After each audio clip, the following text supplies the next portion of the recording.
అందరికీ నమస్కారాలు.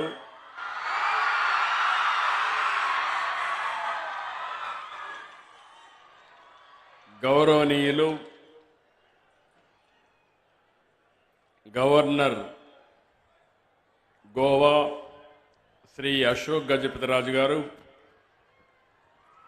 కేంద్ర మంత్రివర్యులు గౌరవనీయులు పెంబసాని చంద్రశేఖర్ గారు, గౌరవనీయులు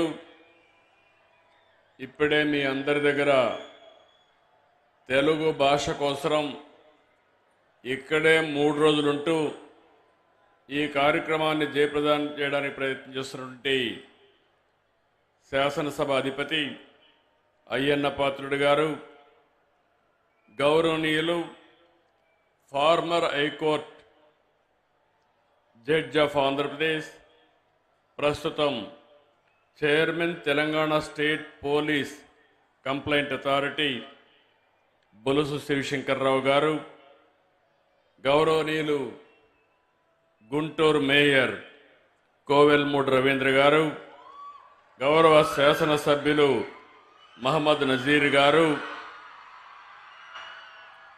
ఈరోజు మీ అందరినీ చూస్తే ఇంత ఉత్సాహానికి కారకులైనటువంటి గజల్ శ్రీనివాస్ గారు, ప్రత్యేకంగా ఆయన అభినందిస్తున్నా. ఆయన ఒక ప్రెసిడెంట్గా ఈ ఆర్గనైజేషన్ బ్రహ్మాండంగా తీర్చిదిద్దారు. వారికి అదే మాదిరిగా ఆనరబుల్ సెక్రటరీ ఆంధ్ర మహాసభకి రెడ్డప్ప ద్రవిడ గారికి, అదే మాదిరిగా ఆనరబుల్ కన్వీనర్ ఆంధ్ర మహాసభకి రామచంద్రరాజు గారు, స్థానిక శాసనసభ్యురాలు గల్లా మాధవి గారు, రామాంజనేయులు గారు, ఈరోజు ఇంత ఉత్సాహంగా, మామూలుగా సినిమా ప్రోగ్రాం అంటే ఇంత ఉత్సాహం చూపిస్తారు కానీ ఈరోజు మీరు చూస్తే 3వ ప్రపంచ తెలుగు మహాసభల కోసం ఇంత పెద్ద ఎత్తున తరలి వచ్చిన మీ అందరికీ మనస్ఫూర్తిగా అభినందనలు, ధన్యవాదాలు, మనస్ఫూర్తిగా కృతజ్ఞతలు. సంక్రాంతి కంటే ముందు వచ్చిన మన అమ్మ భాష పండుగ ఇది. మాతృభాషకు మనం ఇచ్చే గౌరవ వందనం ఈ ప్రపంచ తెలుగు మహాసభలు. ఈ మహత్తర కార్యక్రమాన్ని తలపెట్టిన ఆంధ్ర సారస్వత పరిషత్తుకు అభినందనలు. తెలుగువారి ఆత్మగౌరవాన్ని చాటి చెప్పిన శ్రీ ఎన్టీఆర్ గారి పేరున ఈ వేదికకు పేరు పెట్టినందుకు కృతజ్ఞతలు. తెలుగు భాషకు ఎంతో ఘన చరిత్ర ఉంది. వందలాది భాషలున్న మన దేశంలో కేవలం 6 భాషలకు మాత్రం ప్రాచీన హోదా లభించింది.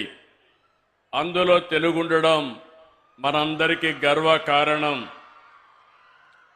హిందీ, బెంగాలీ, మరాఠీ తర్వాత దేశంలో ఎక్కువ మాట్లాడే భాష తెలుగు భాష.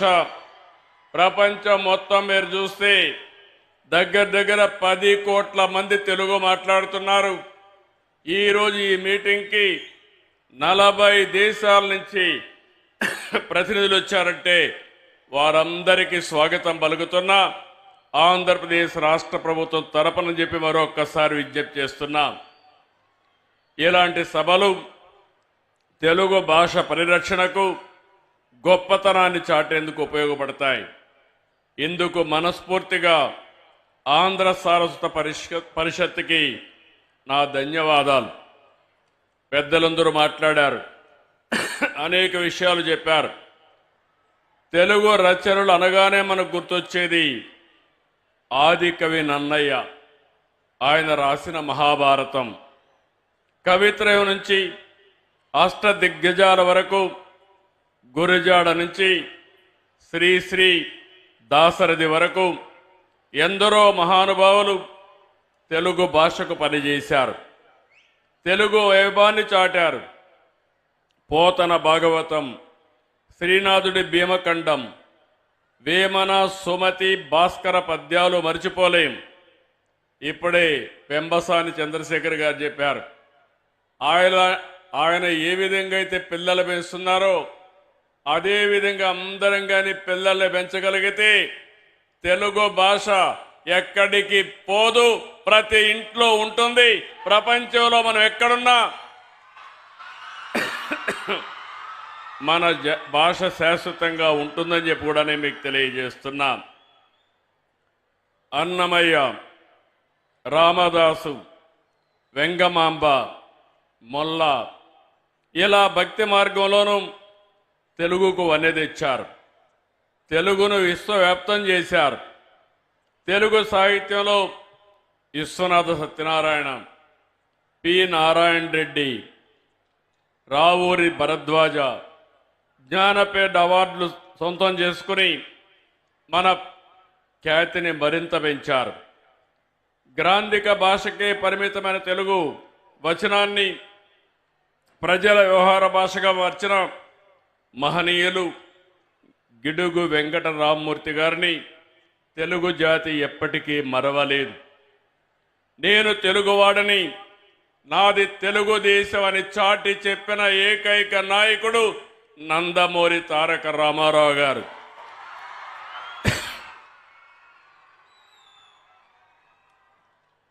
అప్పటి వరకు తెలుగు వారిని మదరాసీగా పిలుస్తూ ఉంటే, కాదు, తెలుగువారు ఒకరున్నారని, తెలుగువారి ఆత్మగౌరవాన్ని ప్రపంచానికి చాటి చెప్పిన ఏకైక నాయకుడు ఎన్టీఆర్ అని చెప్పి కూడా మరొక్కసారి గుర్తు చేస్తున్నా.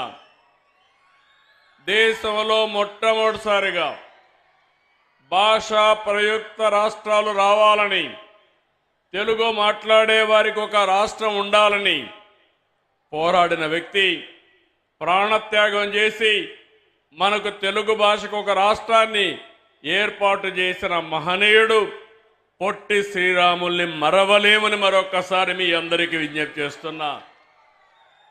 అదే సమయంలో ఆ రోజు ఆంధ్రప్రదేశ్, తెలంగాణ రెండు రాష్ట్రాలు కలవాలని ముఖ్యమంత్రిగా ఉన్నటువంటి బొరుగుల రామకృష్ణరావు పదవికి త్యాగం చేసి తెలుగు జాతి ఐకమత్యం కోసం పోరాడిన వ్యక్తి. అలాంటి వ్యక్తిని మనం మరవలేమని చెప్పి కూడా నేను మీకు తెలియజేస్తున్నా. ఈనాడు పత్రిక ద్వారా తెలుగు భాషకు ఎనలేని సేవ అందించినటువంటి రామోజీరావు గారిని ఎవరు మరవలేం, జాతి మరవదని చెప్పి కూడా నేను మీకు తెలియజేస్తున్నా. నేడు వారి వారసులు మనందరం గుర్తుపెట్టుకోవాల్సిన అవసరం ఉంది. ఈ జాతి ఔన్నత్యం శాశ్వతంగా ఉండాలంటే మనం భాషను కాపాడుకోవాల్సిన అవసరం ఉంది. ఇంకో పక్క ఈ దేశం యొక్క దశ దిశ మార్చిన వ్యక్తి, ఆర్థిక సంస్కరణలు తీసుకొచ్చిన వ్యక్తి పివి నరసింహారావు గారు కూడా ఈ తెలుగు గడ్డ మీద పుట్టడం మన అదృష్టం అని చెప్పి మీ అందరికీ విజ్ఞప్తి చేస్తున్నారు. ఇటాలియన్ యాత్రికుడు నికోలో డి కాంటే తెలుగుని ఇటాలియన్ ఆఫ్ ది ఈస్ట్గా అన్నారు. తమిళ కవి సుబ్రహ్మణ్య భారతి సుందర తెలుంగై అని కీర్తించారు. మన ప్రాస, యాస, మన సందులు, సమాసాలు, మన సామెతలు, పొడుపు కథలు అన్నీ కూడా మనకే ప్రత్యేకం. అందుకే శ్రీకృష్ణదేవరాయలు ఆ రోజు చెప్పారు, దేశ భాషలందు తెలుగు లెస్స. ఇవన్నీ కూడా మన వారసత్వం. ఇంతటి ఘన చరిత్ర కలిగిన మన మాతృభాషను ప్రతి ఒక్కరూ పరిరక్షించుకోవాల్సిన అవసరం ఉంది. తమిళనాడు, కర్ణాటక, ఒరిస్సా, బెంగాల్లో కూడా తెలుగు చదివేవారు ఎక్కువ మంది ఉన్నారు. దేశంలో జాతీయ భావన పెరగాలి. ఒకరి భాషను మరొకరు గౌరవించుకోవాలి. ఇది దేశ ప్రజల మధ్య ఐక్యత తెస్తుంది. ఏ భాష తక్కువ కాదు, ఎక్కువ కాదు. మాతృభాష అమ్మతో సమానం. మాతృభాషలో చదువుకున్న వారే ప్రపంచంలో ఏదైనా చేయగలుగుతారని చెప్పి మరొక్కసారి మీ అందరికి విజ్ఞప్తి చేస్తున్నా. అమ్మ భాష లేకపోతే మన జీవితాలకు, మన జాతికి అర్థమే ఉండదు.